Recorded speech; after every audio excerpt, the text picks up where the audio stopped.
জুলাই বিপ্লবে প্রতিটি হত্যাকাণ্ডের বিচার দাবি যৌক্তিক উল্লেখ করে জাতীয় নাগরিক কমিটির মুখ্য সংগঠক সার্জিস আলম বলেছেন, এই নিয়ে শহীদদের স্বজনরা আগামী রবিবার প্রধান উপদেষ্টার সঙ্গে দেখা করবেন। বিকেলে রাজধানীর শাহবাগ মোড়ে জুলাই বিপ্লবের শহীদদের স্বজনদের অবস্থান কর্মসূচিতে গিয়ে তিনি আরও বলেন, সাবেক প্রধানমন্ত্রী শেখ হাসিনাকেও বিচারের মুখোমুখি হতে হবে। বিচারের নামে কোনো তালবাহানা হচ্ছে না, প্রক্রিয়াতে সময় লাগছে। এর আগে সকাল 10টায় ঢাকা মেডিকেলের সামনে মানববন্ধনের পর শাহবাগে অবস্থান নেন শহীদদের স্বজনরা। এ সময় তারা শেখ হাসিনার ফাঁসির দাবি করে আওয়ামী লীগের রাজনীতি অবৈধ ঘোষণার দাবিও জানান। অবস্থান কর্মসূচি চলাকালে বিকেলে সার্জিস সেখানে গিয়ে আন্দোলনের সাথে একাত্মতা প্রকাশ করেন। পরে শহীদদের স্বজনরা তাদের কর্মসূচি প্রত্যাহার করে নেন। কর্মসূচি ঘিরে শাহবাগ মোড়ের আশেপাশের সড়কে যানজটে ভোগান্তিতে পড়েন নগরবাসী।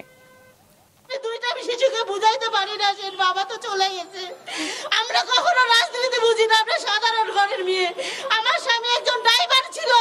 আমাদের অনেক কষ্ট হয়, আমার বোন জামাইরা আমাদেরকে চালাইতেছে, তো কয়দিন আর চালাবে, এই জন্যই আমরা আসছি। আমাদের হত্যার বিচার চাই। গুলি করছে যারা, পুলিশ, ছাত্রলীগ, যুবলীগ, যত লীগ আছে, সবার বিচার চাই। যেই দায়িত্বটি এই অভ্যুত্থানে নিয়েছিলাম, সেই দায়িত্ব এখন নিচ্ছি শহীদ পরিবারের এবং আমাদের আহত যোদ্ধাদের প্রয়োজনীয় দাবি দাওয়াগুলো যেই জায়গায় নিয়ে যাওয়া দরকার, যেভাবে নিয়ে যাওয়া দরকার আমরা নিয়ে যাব এবং প্রত্যেকটি যৌক্তিক দাবি পূরণের জন্য যা করা দরকার আমরা সেটিই করব।